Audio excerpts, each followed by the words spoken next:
नमस्ते भाई, हरे कृष्ण। आज की इस वीडियो में मैं आपको बताऊंगा बिगिनर जो फ्रेशर बच्चे हैं उनका मोस्ट पूछे जाने वाला सवाल, most famous question, how to revise maths in short time. गणित को कम से कम समय में रिवीजन कैसे करें, लंबे टाइम तक हम गणित को याद कैसे करें। बहुत सारी चीजें हैं, 10-12 चीजें जो मैं आपको बताऊंगा। अगर आप उन चीजों को फॉलो करेंगे तो कुछ ही दिनों के अंदर आप जो है मैथ्स को लेकर सुधार महसूस करेंगे। सबसे पहले रिवीजन उसी चीज का किया जा सकता है जो आपने ढंग से पढ़ी हो। अगर आपने कोई चीज ढंग से ही नहीं पढ़ी है तो फिर उसका रिवीजन क्या करेंगे। पहले तो वो चीज आपको मेरे दोस्तों ढंग से पढ़नी पड़ेगी। तो जैसे सपोज एग्जांपल के लिए हम बिगिनर बच्चे से शुरुआत करते हैं कि आपने परसेंटेज चैप्टर पढ़ना शुरू किया, तो पहले तो परसेंटेज चैप्टर को ढंग से कंप्लीट करो, ढंग से कंप्लीट। अब देखिए, आज के हिसाब से केवल आप कंसेप्ट करके या फॉर्मूला रट के या शॉर्ट ट्रिक रट के ये नहीं कह सकते कि मैंने परसेंटेज अच्छे से पढ़ लिया। ढंग से कंप्लीट करने का ये मतलब है कि जितने भी टाइप होते हैं परसेंटेज के, है ना, परसेंटेज की डेफिनेशन वाले सवाल, ए गुणा बी कांस्टेंट वाले सवाल, मेंसुरेशन वाले सवाल, आय खर्चा बचत वाले सवाल, डेविएशन है, सक्सेस परसेंटेज, क्रमागत प्रतिशत परिवर्तन वाले सवाल, इलेक्शन वाले सवाल, है ना, कमीशन वाले सवाल। जब आप इन सारे टाइप्स को, जब इन सब टाइप्स को पढ़ोगे एक ऑर्डर में, और हर टाइप के जब आप कम से कम 10-10, 15-15 सवाल प्रैक्टिस करोगे क्लास में टीचर के साथ, मैं तो अपनी क्लास में ऐसे ही करवाता हूं, तब जाके मीनिंग होता है कि हां आपने कोई चैप्टर ढंग से पढ़ा। तो सबसे पहले तो आपको एक चैप्टर ढंग से पढ़ना है। अब समस्या यह है कि जैसे आपकी 1 घंटे की या 1.5 घंटे की क्लास हुई, आप अगर क्लास लाइव लेते हैं तो लाइव लीजिए, रिकमेंड करूंगा कि क्लास रिकॉर्डेड लें। Recorded class teacher live class में हमेशा स्लो होता है, 1.5x या 2x की स्पीड में आप उसको वीडियो को देखें। आपको करना क्या है कि आपने लाइव क्लास देखी या आपने रिकॉर्डेड क्लास देखी, पूरी क्लास को देखने के बाद 1 से 1.5 घंटे की आपकी क्लास है, आपने उस क्लास का हर क्लास के बाद, मैथ की मैं बात कर रहा हूं, केवल 10 मिनट आपने रिवीजन कर लिया। 10 मिनट से ज्यादा नहीं, 5 से 10 मिनट आपने इस क्लास का रिवीजन कर लिया। क्लास में जितने भी कॉन्सेप्ट बताए जाते हैं, जितने भी फॉर्मूला बताए जाते हैं, उसका आपको नोट्स बनाना है खुद से। नोट्स, है ना, केवल फॉर्मूलों का, अलजेब्रा पढ़ा रहे हैं, x+1 फॉर्मूला प्रूफ करवाने, आपको लिखना है। और केवल मुश्किल सवाल जो आपको हार्ड क्वेश्चन लगता है, भाई अगर टीचर 20 सवाल कराएगा, जैसे मैं 20 सवाल कराऊंगा, तो 20 में से 13-14 क्वेश्चन इजी होंगे, 3-4 मॉडरेट होंगे, 3-4 मुश्किल होंगे। तो केवल आपको जो नोटबुक में जो नोट करना है वो केवल मुश्किल क्वेश्चन ही नोट करना है। सारी चीज को एक्चुअल में रिवाइज करने की जरूरत होती भी नहीं है। लाइव क्लास आपने देखी, आपके दिमाग में फीड होता जाएगा। फिर आपने क्लास के तुरंत बाद 10 मिनट रिवीजन कर लिया, और साथ साथ क्लास देखते देखते ही आपको नोट्स बनाने हैं। और नोट्स साफ सुथरे नहीं, घुचल मुचल नोट्स, वही काम के जो केवल आपको समझ में आए। दूसरा बच्चा आपके नोट्स समझ पा रहा है तो किसी काम के नहीं है, ठीक है ना। फास्ट फास्ट नोट्स बनाने की, क्लास करते करते ही नोट्स बनाए। बच्चे करते हैं कि पहले लाइव क्लास देखेंगे, फिर उसके बाद आधे घंटा नोट्स बनाएंगे बैठ के, उसका कोई फायदा नहीं। क्लास पढ़ते पढ़ते ही नोट्स बन जाने चाहिए, और एक क्लास में जितने भी 3-4 ही मुश्किल सवाल हो पाते हैं जो अच्छे लेवल के होते हैं, केवल उन्हीं का नोट्स बनाएं। फिर वीक में आपकी 5 दिन क्लास होती है, 5 day class, Monday, Tuesday, Wednesday, Thursday, Friday. अब सैटरडे संडे आपका ऑफ रहता है, शनिवार और रविवार की छुट्टी होती है। तो छुट्टी का मतलब तैयारी करने वालों की कोनो छुट्टी नहीं होती, वो कोई फंडे नहीं है। सैटरडे संडे में पिछले 5 दिन में जो भी पढ़ाया गया है, जो भी आपको पढ़ाया गया है, उस पूरे का नोट से रिवीजन कर लो, पूरे का नोट से रिवीजन कर लो, है ना। आपने लिख रखा है कि भाई हमने इसमें ये पढ़ा है। जो चीज आपको मुश्किल लगी, जो कंसेप्ट आपको मुश्किल लगा, एक बार चाहे तो वीडियो पे, उसी वीडियो पे जाके आप उस कंसेप्ट का दोबारा से रिवीजन कर लो। यानी कि 5 दिन में जो भी पढ़ाया गया है, सैटरडे संडे में आप 2 से 3 घंटा लेकर आराम से, शांति से 2 से 3 घंटा लेकर उसका रिवीजन कर लें। यह काम आपको करना है 2 दिन। इससे ये क्या होगा, पूरी चीज आपके रिवीजन में रहेगी। अच्छा, आप ये करते रहिए। फिर आपने सपोज जैसे परसेंटेज चैप्टर खत्म कर लिया, अब मैं एग्जांपल से समझा रहा हूं आपको चीजें। फिर आप रेशियो, दूसरे चैप्टर आपने शुरू कर दिया। परसेंटेज के बाद हम लोग क्या पढ़ाते हैं, रेशियो, अनुपात पढ़ाते हैं। अब रेशियो चैप्टर आपने शुरू कर दिया। जैसे ही आपने परसेंटेज खत्म किया तो आपके पास एक PYQ की बुक्स होनी चाहिए। बुक, हमारी बुक्स की सीरीज अवेलेबल है प्रैक्टिस किंग के नाम से। अगर आपके पास बुक्स नहीं है, अफोर्ड नहीं कर पा रहे हो, तो आपके पास PDF होनी चाहिए, PDF, ठीक है। जैसे ये वाली बुक है हमारे पास, कोई बच्चा सीजल की तैयारी कर रहा है, सीजल प्रैक्टिस किंग, है ना। इस पे आपको 3000 क्वेश्चंस मिल जाएंगे, टीसीएस के एमसीक्यू क्वेश्चन है, इसमें सॉल्यूशन भी है और क्वेश्चंस भी है ना। क्वेश्चन चैप्टर वाइज है मेरे दोस्तों, इस तरीके से इसमें क्वेश्चंस हैं, क्वेश्चन के बाद आंसर की लगी हुई है, फिर उसके एग्जाम ओरिएंटेड सॉल्यूशन है। तो इस तरीके से आपके पास पीवाईक्यू की एक बुक होनी चाहिए मेरे दोस्तों। बुक ऐसी हो कि अगर आपको सॉल्यूशन देखना भी पड़ जाए तो सॉल्यूशन काम का हो, ऐसा नहीं कि सॉल्यूशन को देख के आपका मूड ही खराब हो जाए या बुक में बहुत सारी टाइपिंग एरर हो, ऐसा नहीं होना चाहिए। पीडीएफ होनी चाहिए मेरे दोस्तों। अगर आपने कोई भी चैप्टर कंप्लीट कर लिया तो उसके बाद आपको समय निकाल के रैंडमली, क्योंकि मैं अपने बैचेस में ऐसा पढ़ाता हूं कि प्रीवियस ईयर क्वेश्चन को सॉल्व करने की जरूरत पड़ती नहीं है, क्योंकि सब कुछ मैं क्लास में खड़ा होकर पढ़ाता हूं। लेकिन उसके बाद भी अगर आप मैथ में बहुत कमजोर हैं, बार बार भूल जाते हैं, तो रैंडमली मेरे दोस्तों आप रैंडमली पीवाईक्यू की बुक लीजिए या पीडीएफ लीजिए, उस चैप्टर के 50 सवाल सॉल्व करो रैंडमली। और उस 50 सवाल सॉल्व करने का फायदा यह होगा कि आपका चैप्टर पूरा ही रिवाइज हो गया। किसी सवाल में आप अटक गए तो टाइप आप अपने नोट्स में ढूंढो, वो जाके वीडियो में दोबारा से देखो। ये काम आपको हर चैप्टर खत्म करने के बाद करना है, हर चैप्टर खत्म करने के बाद, ठीक है।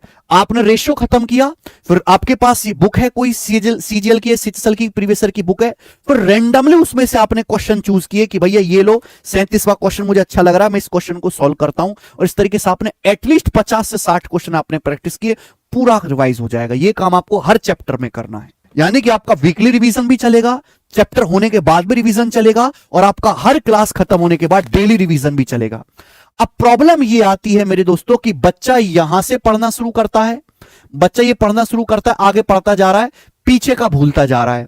मैं हमेशा कहता हूं आगे के पढ़ने से कहीं ज्यादा जरूरी है पीछे का रिवीजन करना, और रिवीजन तीनों बेसिस पे करना है, चैप्टर के एंड में भी, डेली भी और वीकली भी। रिवीजन करने का सबसे अच्छा तरीका है मेरे प्यारे भाई, मैं आपको बताता हूं। जैसे मैंने तो बेस्ट बना रखा है, हमारा चैनल है maths wonder in seconds, 10 lakh student इस पे कनेक्ट हैं। आप इस चैनल को सब्सक्राइब कर लो सारे बच्चे। मैं कोई चैनल का प्रमोशन नहीं कर रहा, मैं आपको काम के फायदे की बात बता रहा हूं। अब जैसे मेरे दोस्तों मैंने इसमें ये सवाल कराया है कि x प्लस 1/x 9 है, तो x की पावर 4 प्लस 1/x की पावर 4 क्या होगा। अगर आप देखें एक्चुअली में तो आपके सामने सवाल है, पहले मैंने इस सवाल का फॉर्मूला लिखा है और फिर उसके बाद उसका सॉल्यूशन करवाया। देखना, कंसेप्ट लिखा मैंने, कंसेप्ट दिख रहा है आपको यहाँ पे, x प्लस 1x की x square plus 1x square, concept मैंने दिखा दिया आपको। उसके बाद जो है मैंने सवाल सॉल्व करा दिया, और एक क्वेश्चन अगर आप यहां पे देखें तो मैंने आपको होमवर्क दे दिया है ना, एक क्वेश्चन मैंने आपको होमवर्क दे दिया, तो आपने कंसेप्ट रिवाइज कर लिया, एक सवाल आपने आंखों से देख लिया और एक आपको घर पे करने को मिल गया। और ऐसे में डेली 3 शॉर्ट्स अपलोड करता हूं, एक मॉर्निंग में, एक दोपहर में, एक शाम को।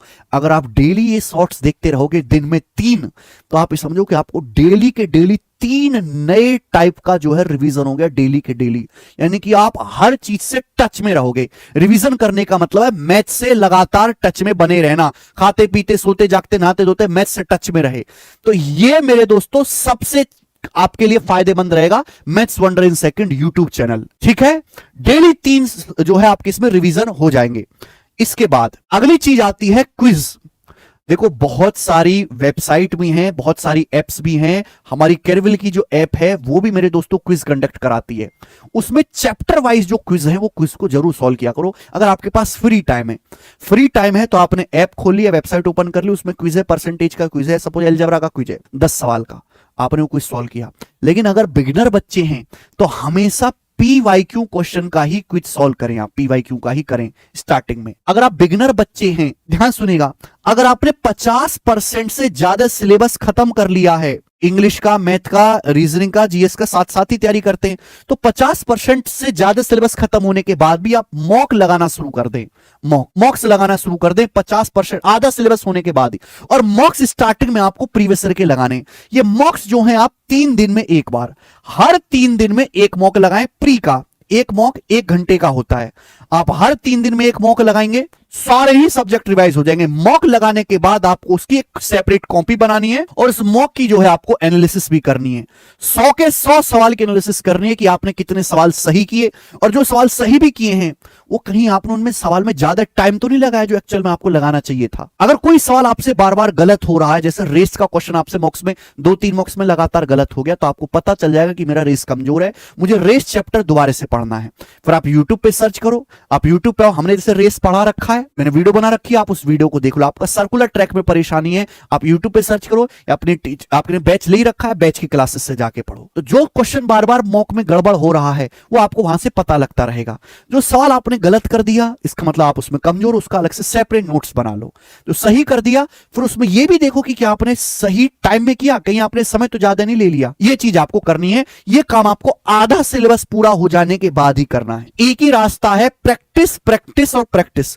अगर मैथ बार बार भूल जाते हो तो मैथ के लगातार टच में रहो, प्रैक्टिस करते रहो, प्रैक्टिस। और ये चारों ही सब्जेक्ट के लिए होगा, इंग्लिश के लिए भी, मैथ्स के लिए भी, रीजनिंग के लिए भी, जीएस के लिए। मैथ्स थोड़ा अलग सा सब्जेक्ट है। दूसरी बात, अर्थमेटिक और एडवांस का पढ़ने का तरीका एकदम अलग होता है। अर्थमेटिक में रिवीजन किया जाता है सवालों की प्रैक्टिस करके, और एडवांस मैथ में रिवीजन किया जाता है फॉर्मूलों को रिवाइज करके, फॉर्मूलों को रिवाइज करके। ठीक है भाई, तो एक सेपरेट कॉपी बनाओ जिसमें एडवांस मैथ के सारे फॉर्मूले लिखे हुए हो। एडवांस मैथ के ट्रिग्नोमेट्री, ज्योमेट्री, अलजेब्रा, मेंसुरेशन, ये सारे मेरे दोस्तों फॉर्मूले पे ही चलते हैं चैप्टर। अगर आपको फॉर्मूला याद है तो आधा काम आपका वही समाप्त हो जाता है। अगर आपके पास फॉर्मूले की खुद की बनाई हुई शॉर्ट नोटबुक नहीं है तो भैया फिर आपको एक पॉकेट जो है बुक लेनी पड़ेगी। जैसे कि ये हमारी कंसेप्ट किंग की बुक है। ये कंसेप्ट किंग की बुक है जिसमें राइट एंगल ट्राइंगल है। राइट एंगल ट्राइंगल क्या होता है, ठीक है, उसकी थ्योरी क्या है, चित्र के साथ इन रेडियस क्या होती है ना, रिलेशन क्या है मेरे दोस्तों, centroid, circumcentre, perpendicular, hypotenuse, base, Pythagoras क्या है,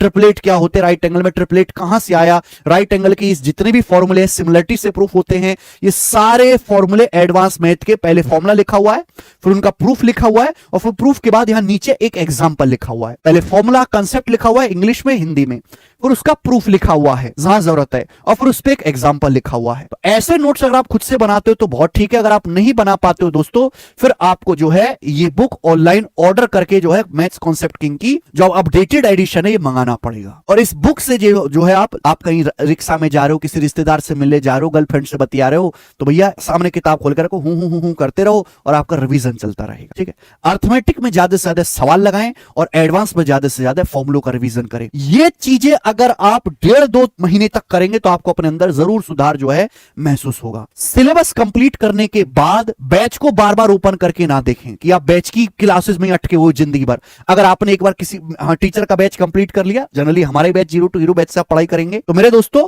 उसके बाद बैच ना दोबारा खोल के देखें, वही देखें जहां आपको डाउट है। उसके बाद जो है केवल आपको मॉक से, केवल मॉक टेस्ट लगाएं, और मॉक टेस्ट से बढ़िया रिवीजन का सोर्स नहीं हो सकता। सिलेबस खत्म होने के बाद आपको 3 दिन में नहीं, डेली एक मॉक टेस्ट लगाना है। डेली, चाहे आपका पेपर कितनी भी दूर हो, डेली एक मॉक टेस्ट लगाओ। मॉक टेस्ट के सहारे ही पूरे मैथमेटिक्स का डेली रिवीजन किया जा सकता है। मॉक टेस्ट और डेली क्विज, डेली क्विज। जब आप ये चीज करोगे तो आप देखोगे कि कई सारे सवालों का है ना, 1000-1500 सवालों का कलेक्शन आपके पास तैयार हो जाएगा। और वही सवाल आप देखोगे, वही सवाल बार बार आपको परेशान करते हैं। फिक्स टाइप के सवाल तो आपको एक याद हो जाएंगे, फिक्स टाइप के सवाल जो पेपर में बार बार आते हैं। आप इन ट्रिक्स को आजमा के देखिएगा, आपको जरूर सुधार होगा। ये मैं लड़कियों के लिए खासकर बता रहा हूं कि लड़कियां मैथ ज्यादा भूलती हैं, है ना, वो डाउट भी ज्यादा पूछती हैं। आप ये चीज करके देखो, आपका रिवीजन में बहुत हेल्प मिलेगी। यही सबसे बेस्ट तरीका है रिवीजन करने का जो मैंने आपको समझाया दोस्त। ठीक है, इसके अलावा भी आपका कोई डाउट है तो मुझे कमेंट सेक्शन में बता देना, मैं उसकी एक अलग से सेपरेट वीडियो बना दूंगा। ये जो सारी बातें हैं मेरे जो हजारों सिलेक्टेड स्टूडेंट्स हैं उनके एक्सपीरियंस से मैं बता रहा हूं, उनसे पूछ के मैं बता रहा हूं कि मैंने तो जीवन में केवल मैथ ही पढ़ा है, तो मुझे तो सबसे आसान चीज लगती है, मेरे लिए तो कुछ है ही नहीं। ठीक है ना, क्योंकि मैं जनरली मैथ की कोई बात एक बार में, या मुश्किल बात है तो 2 बार में समझ लेता हूं। कोई बच्चे को 10-10 बार भी पढ़ना पड़ता है ना, तो उसके लिए बेस्ट तरीका है रिवीजन करने का। ठीक है भाई साहब, ओके। कोई और डाउट हो तो आप मुझे कमेंट्स में बताइएगा। धन्यवाद भाई, बाय।